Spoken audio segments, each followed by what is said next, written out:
आज से 2400 साल पहले हिंदुस्तान की सरजमीन में बंगाल से लेकर पंजाब तक एक अजीमुशान ताकतवर सल्तनत का झंडा लहरा रहा था। इस सल्तनत को तारीख नंदा एम्पायर के नाम से जानती है।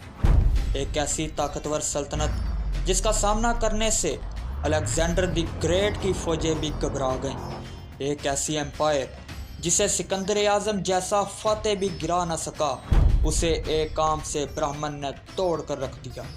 और ना सिर्फ इस एम्पायर को तोड़ा बल्कि इसकी जगह एक ऐसी सल्तनत भी कायम की जो इससे भी ज़्यादा ताकतवर और अजीमुशान थी। हम बात कर रहे हैं विष्णुगुप्त चाणक्य कौटिल्य आचार्य की। एक आम सा ब्राह्मण जो पैदा हुआ एक आम से जैन घराने में और बन गया एक किंग मेकर। वो शख्स जिसने मौर्य एम्पायर की दाग बेल डाली और एक लड़के को इस अजीम एम्पायर का एक अजीम बादशाह बना डाला। आज हम हिंदुस्तान के इसी अजीम पॉलिटिकल थिंकर और फिलासफर की कहानी को जानेंगे।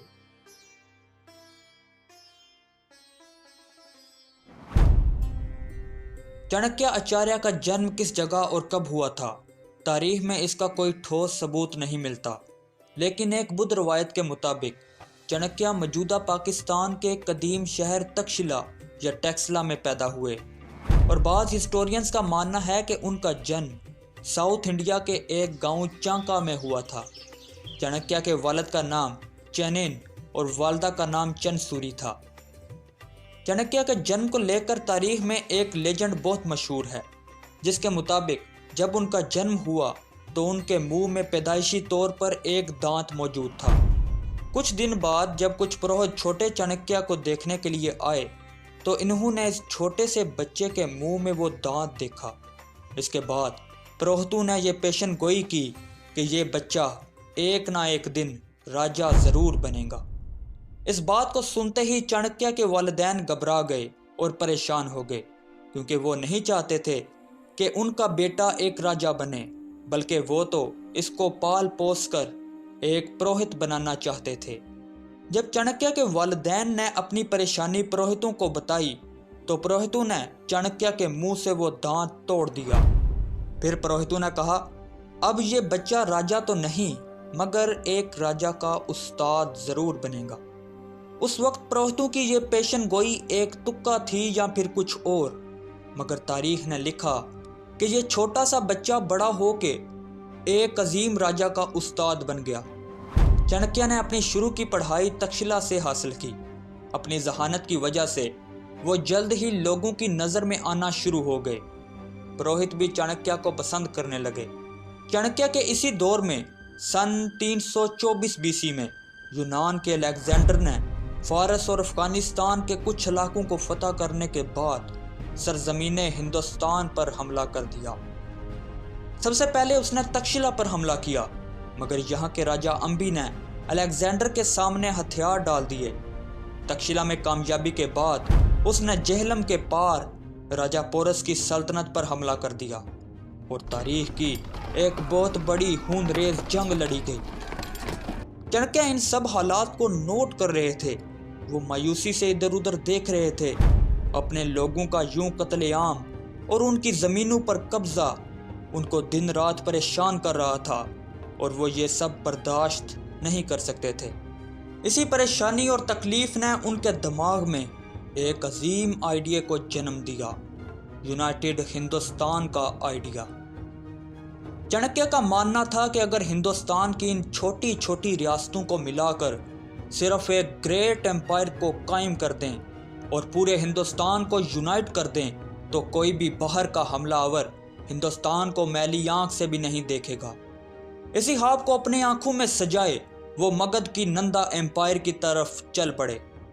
मगध एम्पायर के कैपिटल पाटलिपुत्र यानी पटना में आने के बाद इन्हें जल्द ही वहां के राजा धनानंद के दरबार में जगह मिल गई। चाणक्य ने कुछ अरसा एक ब्राह्मण के तौर पर राजा के दरबार में नौकरी की, मगर वो राजा धनानंद से कुछ खास खुश नहीं थे। चाणक्य ने देखा कि राजा तो ताकतवर है, लेकिन उसकी प्रजा यानी कि अवाम इससे खुश नहीं है। राजा ने अपने अवाम पर बेजा टैक्स लगा रखे थे और जो टैक्स अदा नहीं कर पाता उस पर जुल्म के पहाड़ तोड़े जाते। इसी वजह से वो राजा से नफरत करते थे। एक लेजेंड मशहूर है कि एक दिन राजा धनानंद अपने दरबार में ब्राह्मणों में अनाज और पैसे बांट रहे थे। जब चाणक्य की बारी आई तो चाणक्य ने राजा की तरफ मुंह करके सख्त लहजे में कहा, हे राजा रे राजा, भूखी तेरी प्रजा, तू काहे का राजा। चाणक्य के कहने का मतलब था कि जो राजा अपने अवाम को खुश नहीं रखता वो राजा कहलाने का हकदार नहीं हो सकता। राजा को सख्त गुस्सा आया और उसने चाणक्य की बड़े दरबार में बेइज्जती कर दी। उसने चाणक्य को बहुत सख्त बातें कह डाली। इसी बेइज्जती की वजह से चाणक्य के दिल में राजा से बदले की आग भड़क उठी और इन्होंने बड़े दरबार में राजा को धमकी दे डाली कि वो इसके राज को तबाह बर्बाद कर देगा और उसकी जगह इससे भी ताकतवर राज कायम करके दिखाएगा। फिर इन्होंने अपनी कसम खाने के बाद अपने सर की चोटी खोल दी और दिल में इन्होंने तय कर लिया कि जब तक वो राजा से बदला नहीं ले लेते वो इस चोटी को नहीं बांधेंगे। इसके बाद चाणक्य दरबार से निकल गए। रवायात में आता है कि धनानंद ने चाणक्य को मारने तक की कोशिश की थी, मगर धनानंद के बेटे राजकुमार प्रतापानंद ने चाणक्य की जान बचाई और इन्हें सही सलामत दरबार से फरार करवाया। चाणक्य ने प्रतापानंद को अपना शागिर्द बना लिया, इसलिए कि वो इस राजकुमार की तरबियत करके इसके बाप की जगह इसे तख्त पर बैठा देखना चाहते थे। चाणक्य की नज़र में प्रतापानंद के अलावा एक और बच्चा भी था जिसमें एक अजीम बादशाह बनने की तमाम खूबियां मौजूद थीं। इस बच्चे का नाम था चंद्रगुप्त मौर्य। चाणक्य ने सबसे पहले इस बच्चे को कुछ चरवाहे बच्चों के साथ खेलते हुए देखा जो अपने मवेशी चरा रहे थे। चंद्रगुप्त मौर्य और ये बच्चे राजा और प्रजा का खेल खेल रहे थे जिसमें चंद्रगुप्त राजा बना एक खिलौने जैसे तख्त पर बैठा अपनी इस छोटी सी प्रजा यानी अवाम की शिकायत सुन रहा था और बड़ी अक्लमंदी से इनका फैसला कर रहा था। चाणक्य ने इस छोटे से बच्चे की अक्लमंदी को देखकर इसे भी अपना शागिर्द बना लिया। अब एक उस्ताद अपने दोनों शागिर्दों की तरबियत कर रहा था। वो इन्हें सिखा रहा था जो उसने अपनी ज़िंदगी से सीखा, वो इन्हें समझा रहा था जो उसने हालात से समझा, और वो इन्हें पढ़ा रहा था जो उसने बड़े बड़े पुरोहितों से पढ़ा। कुछ दिन बाद चाणक्य अपने दोनों शागिर्दों के साथ टैक्सिला यानी तक्षशिला वापस आ गए। टैक्सिला में चंद्रगुप्त और प्रतापानंद चाणक्य की सीख से धीरे धीरे बड़े हो रहे थे, अक्लमंद और ज़हीन हो रहे थे। इन बच्चों की तरबियत तो हो रही थी, मगर एक परेशानी जो चाणक्य को दिल ही दिल में परेशान कर रही थी वो थी धन, दौलत, पैसा। क्योंकि अगर पैसा ही नहीं होगा तो वो अपने छोटे से राजा के लिए फौज कहाँ से लाएंगे, और अगर फौज ही ना हुई तो ग्रेट नंदा एम्पायर के साथ जंग कैसे होगी। इसी परेशानी की वजह से चाणक्य के जहन में एक ऐसा प्लान आया जो अगर कामयाब हो जाता तो बगैर मेहनत किए ढेर सारा पैसा और धन इकट्ठा हो सकता था। यह एक बिजनेस ट्रिक थी जिसमें चाणक्य ने लोगों में ऐलान किया कि अगर वो इसे एक सोने का सिक्का देंगे तो कुछ अर्सा बाद चाणक्य इन्हें 8 सोने के सिक्के बनाकर वापस देगा। लोग चाणक्य की बातों में आ गए और धड़ाधड़ अपनी दौलत चाणक्य के हवाले करना शुरू कर दी। एक अरसा तक चाणक्य ने किसी तरह इस बिजनेस को चलाए रखा और इसी दौरान चाणक्य के पास ढेर सारा सोना और धन जमा हो चुका था। कुछ ही अरसा बाद अब चाणक्य के दोनों शागिर्द यानी चंद्रगुप्त मौर्य और प्रतापानंद तैयार हो चुके थे। जैसी तरबियत चाणक्य ने इनकी की थी वो वैसे ही बन गए थे, अक्लमंद, ताकतवर और ज़हीन। चाणक्य ने जो कुछ इन्हें सिखाया था वो सीख चुके थे, जो कुछ इन्हें बनाना चाहा वो बन चुके थे। वो राजा बनने के पूरे पूरे अहल थे। मगर जिस तरह एक न्याम में 2 तलवारें नहीं रह सकती, इसी तरह एक मुल्क में 2 बादशाह मुमकिन नहीं। अब चाणक्य को इन दोनों लड़कों में से किसी एक को चुनना था जो आने वाले कल में इस माइटी एम्पायर का राजा होगा। मगर कैसे, इसका चुनाव आखिर कैसे किया जाए? चाणक्य ने इस बारे में बहुत सोचा। फिर इन्होंने एक मंसूबा बनाया। इन्होंने एक दिन अपने दोनों शागिर्दों को अपने पास बुलाया और एक एक कीमती पत्थरों का हार दिया। दोनों लड़कों ने अपना अपना हार लिया और इसे गले में पहन लिया। फिर एक रात चाणक्य ने प्रतापानंद को अपने पास बुलाया और कहा कि चंद्रगुप्त के गले से हार उतार कर ले आओ। प्रतापानंद अपने उस्ताद के हुक्म पर अमल करते हुए चंद्रगुप्त के कमरे में घुसा। जब चंद्रगुप्त सो रहा था, उसने चुपके से इसके गले से हार चुराने की कोशिश की, मगर अचानक चंद्रगुप्त की आंख खुल गई। चंद्रगुप्त ने प्रतापानंद पर हमला कर दिया। प्रतापानंद की यह कोशिश नाकाम हो चुकी थी।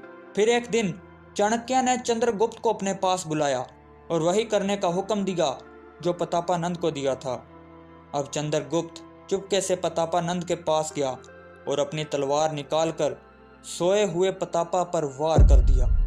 चंद्रगुप्त ने प्रतापा का सर तन से जुदा कर दिया और उसके गले से हार निकालकर चाणक्य को पेश कर दिया। अब प्रतापानंद मर चुका था और चाणक्य को चंद्रगुप्त के रूप में एक राजा मिल चुका था। देखा जाए तो चंद्रगुप्त ही राजा बनने का असल अहल था। वो इस लायक था कि वो इस अजीम सल्तनत के तहत पर बैठकर राज करे और अपनी अवाम के दुखों और शिकायत को सुने। इस बात को तारीख ने साबित भी किया कि कैसे चंद्रगुप्त ने एक माइटी मौर्यन एम्पायर की बुनियाद रखी। अब चाणक्य को एक राजा भी मिल चुका था और अपनी धन दौलत से इन्होंने फौज भी तैयार कर ली थी। आसपास के इलाकों को आहिस्ता आहिस्ता अपने कंट्रोल में लेना शुरू कर दिया था। अब बारी थी नंदा एम्पायर की। अब वक्त आ चुका था कि चाणक्य अपनी कसम को पूरा करते और नंदा एम्पायर से अपनी बेइज्जती का बदला लेते। अब वक्त था कि मगध की नंदा एम्पायर को गिराकर एक अजीम सल्तनत कायम की जाती। चुनाचे चाणक्य और चंद्रगुप्त अपनी फौज के साथ नंदा एम्पायर की तरफ बढ़े, लेकिन इतनी बड़ी सल्तनत को मैदान जंग में हराना कोई बच्चों का खेल नहीं था। धनानंद के पास 2 लाख पैदल फौज, 20,000 घुड़सवार, 2,000 रथ और 3,000 हाथियों का एक लश्कर जर्रार था। एक मौके पर चाणक्य की फौज को नंदा एम्पायर ने शिकस्त भी दे दी थी, ताहम इन्होंने हिम्मत ना हारी और फिर से चाणक्य और चंद्रगुप्त जंग की तैयारी करने लगे। इश्क और जंग में सब कुछ जायज होता है। इस बार चाणक्य ने हथियारों के साथ राजनीति यानी सियासत को भी इस्तेमाल करना शुरू कर दिया। चाणक्य पहले ही धनानंद के दरबारियों से वाकिफ थे, तो इन्होंने धनानंद के दरबारियों को बड़े बड़े ओहदे और ढेर सारा पैसा देने का लालच दिया, इस शर्त पर कि वो धनानंद के खिलाफ चाणक्य का साथ दें। बहुत से दरबारी लालच में आ गए और अपने ही राजा के खिलाफ बगावत पर उतर आए।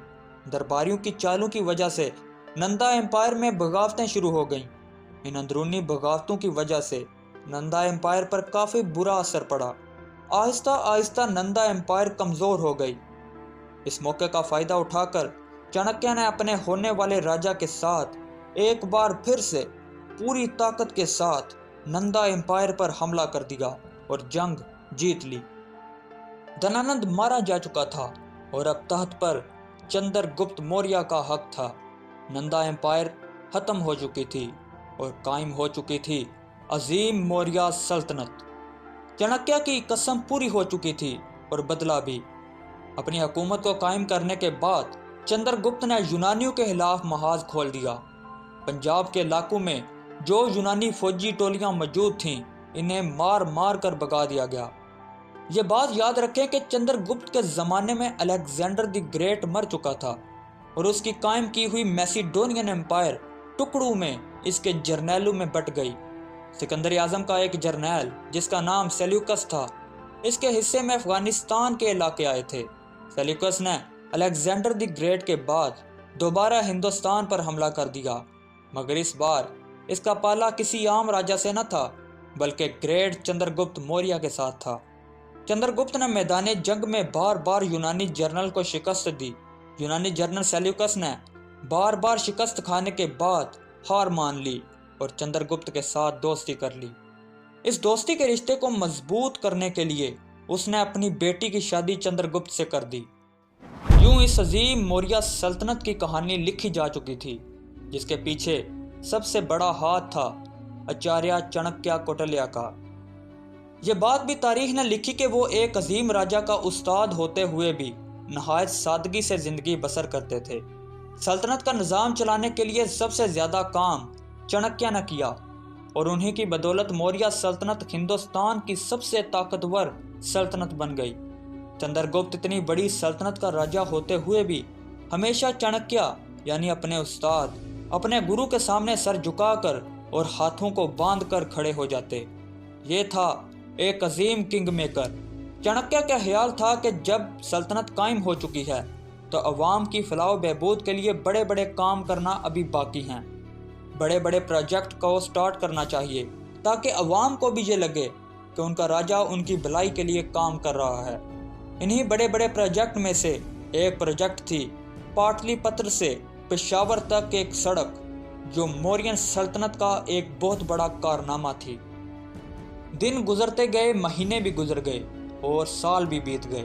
चंद्रगुप्त मौर्य ने 22 साल शान से हुकूमत करने के बाद ये अजीम मौर्यन एम्पायर अपने बेटे बिंदुसार के हवाले कर दी और खुद अपनी बाकी ज़िंदगी साधुओं की तरह गुजार दी। आचार्य चाणक्य का काम मुकम्मल हो चुका था। उसने जो सोचा, अगरचे वो नामुमकिन था, मगर उसने एक मुकम्मल मंसूबे के साथ इसे करके दिखाया। 232 BC चाणक्य की ज़िंदगी का आखिरी साल। वो इस दुनिया से कूच कर चुके थे और हिंदुस्तान इस अजीम हीरे से महरूम हो चुका था। अपनी आखिरी उम्र में इन्होंने अपनी शोहरा फाक किताब अर्थशास्त्र लिखी। यह किताब दुनिया की सबसे पहली उन किताबों में शुमार होती है जिन्होंने एक रियासत के लिए एक मुकम्मल निज़ाम दिया। चाणक्याचार्य कदीम हिंदुस्तान के एक अजीम फिलासफर, पॉलिटिकल थिंकर और किंग मेकर थे। अपनी काबिलियत और कारनामों की वजह से इन्हें हिंदुस्तान का अरस्तु यानी कि एरिस्टोटल कहा जाता है। वो एक अजीम उस्ताद थे कि राजा से भी बड़ा राजा को बनाने वाला होता है। यूँ हिंदुस्तान के चाणक्य की कहानी का खात्मा हुआ।